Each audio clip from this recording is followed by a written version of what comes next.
What's up guys, Lifting here. Welcome back to another farm series video. Today I did 50 Mao Kun unique maps.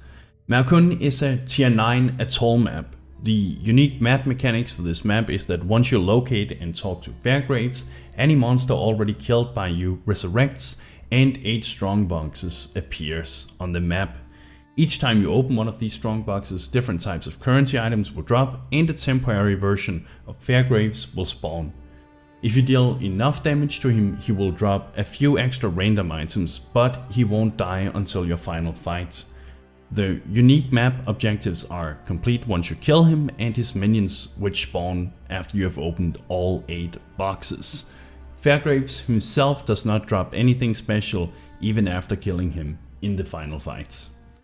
Now the whole point of running the Mao Kun map for this experiment was to see that if, despite the high investment cost per map, if the many currency treasure chests would make up for that. To get the most out of the map or my investment, I made sure to kill any enemy before talking to Fairgraves. After interacting with him, they would then all respawn and I could kill them again for additional loot and experience.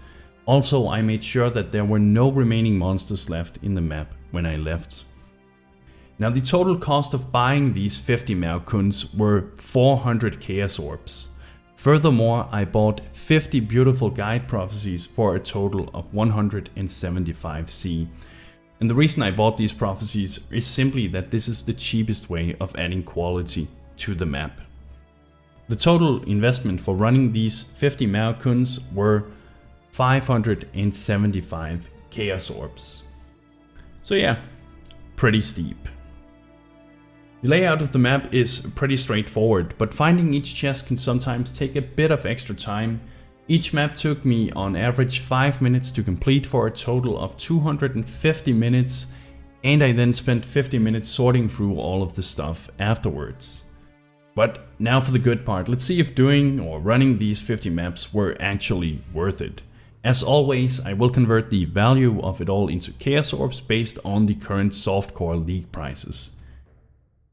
Now, in terms of raw currency, including Breach Splendor value, when everything is added up, I earned what's equivalent to 1,178 Chaos Orbs. And as you can see, I got a bit of everything here, including 3 Exalted Orbs, which all dropped from the chests. So not too bad here, right? As for unique and divination cards, I found 20 gambler cards, which, as you may know, can drop in any map, and then some random low value cards from a diviner strongbox. There was a dapper prodigy amongst them too, however. I then found a total of 27 unique items. None of them held any real value except for the Rumi's concoction, which sells for a couple of chaos. The total value from unique and divination cards are 16 Chaos Orbs. The map drops I got in return were actually not too bad. I kept any map above tier 6 and ignored the ones below. Most of the kept maps has a value of 1 alchemy each, but the tier 10 mesa maps and the few shaped strains sells for a bit more. The total value of map returns are 72 chaos. Being true to tradition, I also spent a chainsaw orb on all of the sorcerer boots I found. This netted me with a nice minus 37 Chains Orbs, or what's equivalent to about 6 or minus 6 Chaos Orbs in value. So when putting this all together and subtracting the investment cost and spent Chains Orbs, the total estimated profit for running 50 Mao Kun unique maps are 685 Chaos Orbs.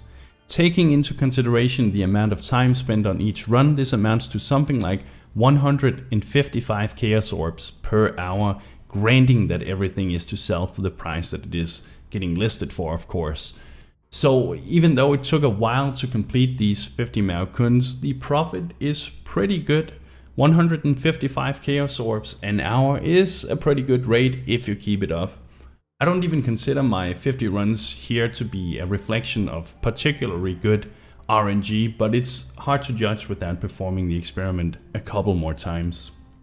One thing that's worth pointing out, however, is that adding quality to the Mao Kun map doesn't increase the quantity of the currency drops from the chests, but only from the monsters killed in there. And since the majority of the profit from this map stems from the currency chests, I honestly wouldn't bother doing that again if I were to repeat the experiment. You might be better off, or you probably will be better off, just running it with 0 quality and saving the currency. But overall, a pretty profitable experiment this time. And that's it for now, guys. Subscribe if you're interested in my future findings. Thank you for watching, and bros, do you even nerd?